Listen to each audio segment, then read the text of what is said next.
Allora raga, dato che mi scrivete sempre come hai fatto Angela a raggiungere la planche oppure come fai a migliorare costantemente, oggi realizzerò un video dove vi parlerò di 5 accorgimenti che mi hanno aiutato concretamente per migliorare in planche. Primo consiglio che tengo a darvi è quello di mantenere altissimo il focus su quello che dovete fare. Mi spiego meglio, state allenando da poco Stacking Tuck Advance, un esercizio che per voi è nuovissimo e sapete soltanto che da Tuck Advance Lean dovete arrivare a Tuck Advance Planche, ma non sapete bene come arrivarci.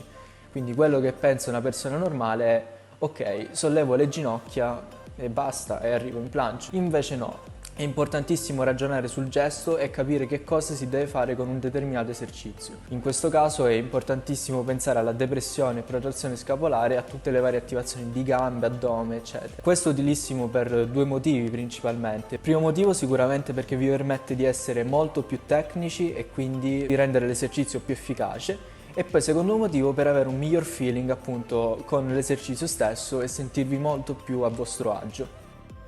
Secondo consiglio che mi sento di darvi è quello di filmare la prima e l'ultima serie per ogni esercizio, anche questo per due semplici motivi. Intanto vi serve per capire se state seguendo l'esercizio correttamente e con le giuste attivazioni, perché un conto è basarsi sulle sensazioni al momento dell'esecuzione, un altro invece è rivedere l'esecuzione stessa in video e quindi eventualmente correggere per le altre serie eventuali errori o comunque trovare il pelo nell'uovo. Secondo motivo invece è molto legato alla programmazione, infatti paragonando la prima all'ultima serie ci si può rendere conto se il lavoro eseguito è troppo o troppo poco per il nostro livello. Infatti se la prima serie risulterà come la prima, allora il lavoro sarà giusto, quindi è corretto effettuare degli incrementi per la settimana successiva. Se invece l'ultima presenta delle lacune importanti rispetto alla prima, allora è giusto fare qualche passo indietro e abbassare un pochino l'intensità per permetterci di lavorare meglio e soprattutto evitare infortuni che non sono mai graditi. Il terzo consiglio è anch'esso legato alla programmazione ed è il consiglio del quadernetto del focus.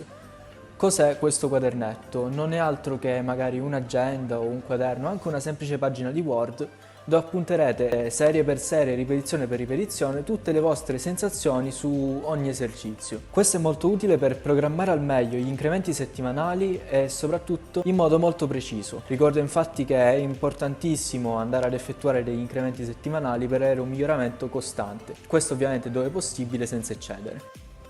Il quarto consiglio è strettamente legato al mindset, infatti dovete godervi l'allenamento e viverlo come un passatempo.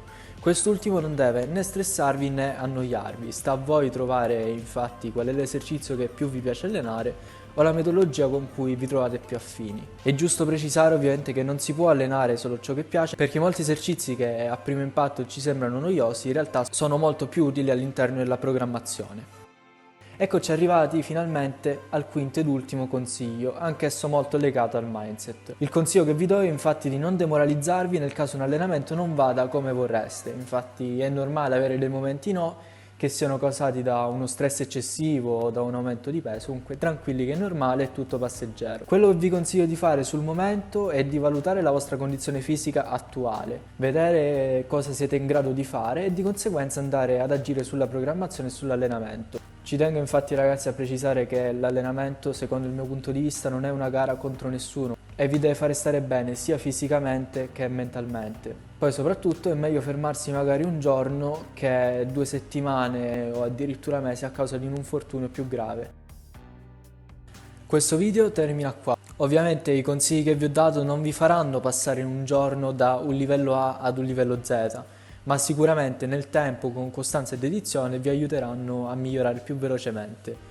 Inoltre ci tengo a precisare che questi consigli non sono riferiti soltanto alla planche, bensì a qualunque cosa voi vogliate allenare. Spero di cuore che questo video vi sia piaciuto e che vi sia stato d'aiuto. Nel caso fosse così vi chiedo di supportarmi con un mi piace al video e con l'iscrizione al canale. Inoltre se volete potete commentare con il video che vorreste vedere prossimamente sul canale, io cercherò di esaudire le vostre richieste. Detto questo, ciao a tutti e alla prossima!